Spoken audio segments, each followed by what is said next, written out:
92.3 WIL hanging out with me for the entire 5 o'clock hour. It is Thomas, Rhett, and TR. How you doing, dude? I'm good, man. How are you? Man, I'm hanging in there.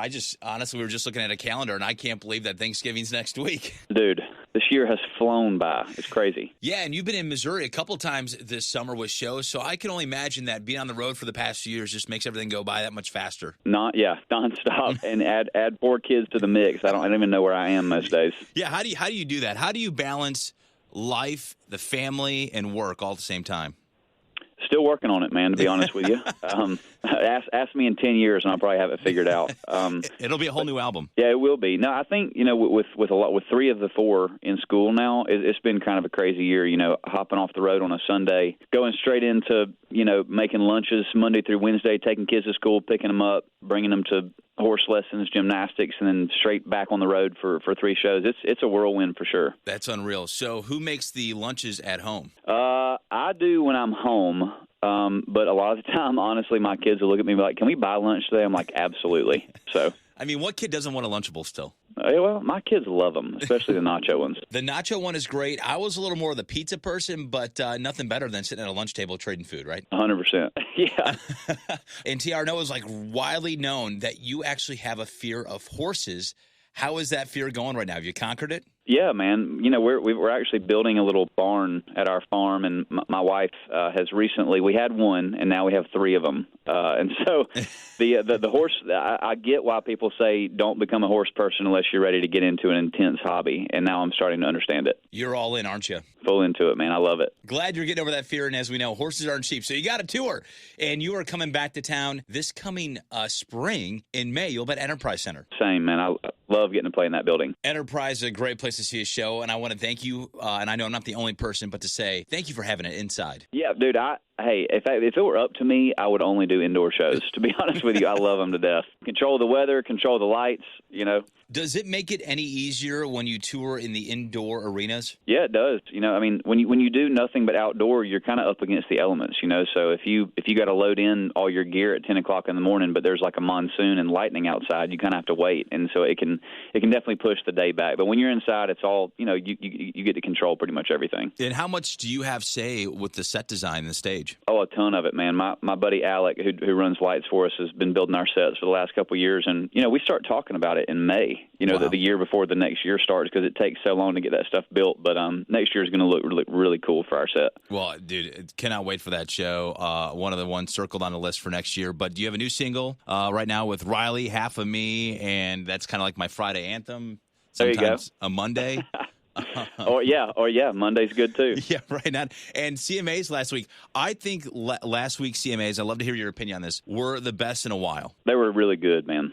Really good. You and Katie were fantastic. It was just a seamless show. I feel like there was just the right mix of new song, collaboration, and tribute. And I think that's what the show really needed, and it was one of my favorite CMAs to watch in quite a while. What about you hosting down the road? Maybe. If Luke ever asked me to do it, I would definitely do it. I've hosted the CMA Fest. I've hosted Country Christmas. I've got my resume is pretty good to maybe do it one day. Yeah, I think it's time. Need to be asked. They better do it soon, because I thought they both did a great job. That's a tough room. It is tough, but I think you got to be friends with the person you're hosting with, because when you're writing jokes that absolutely slams the other person, you got to know that they're going to take that with a grain of salt. 100%. I mean, the whole Rocky Top, and obviously you and Luke both Georgia Bulldog fans. Yeah. Oh yeah. Go Dogs, baby. But that was fun to do. TR, you've got a new Christmas EP out called Merry Christmas, Y'all. I know Thanksgiving is a week away, but when did you start recording this Christmas EP? Man, I recorded it in July, which is not the best time to be in the spirit, to sing Christmas songs, but we did our best. We cranked the air conditioner down and put a Christmas tree up in the studio and knocked it out. And it's out there for the world to listen to. I understand that a lot of people don't want to listen to Christmas music before Thanksgiving, but if you get a wild hair, EP is called Merry Christmas, Y'all, and it is 4 of all of our favorite classic Christmas songs. What is your favorite Christmas song of all time? Have Yourself a Merry Little Christmas. Love that. I love it. It's a classic. Classic. I don't want to be mean and skip over Thanksgiving next week, but what are some of your traditions that you have with your family for Christmas? Man, my entire family spends the night at my house. There's like 30 of us, and I mean, people are on couches, people are on air mattresses. We do the Home Alone style Christmas, and we traditions, man. For us, like we always watch Christmas Vacation on Christmas Eve. Yep, so do we. And we do one Christmas gift on Christmas Eve, and then, the girls wake up at literally 4:30 in the morning on Christmas Day ready to rock. Oh, my gosh. What time are you getting to bed? Yeah. Late. My wife always is like, oh, I forgot to wrap everybody's gifts. And I'm like, it is midnight right now. So we never get any sleep on Christmas Eve. Christmas is such a hectic day, so who's doing all the cooking? Yeah, my wife. I always do the turkey. I fry a couple turkeys, and I'll smoke a turkey. And then most of my parents and grandparents do, an overload of casseroles and, dessert dishes and cranberry and dressing and all that kind of stuff. So we have a slew of cooks in the kitchen. I can only imagine just the gathering that you guys have and all the leftovers. It's giant. Yes, it was big.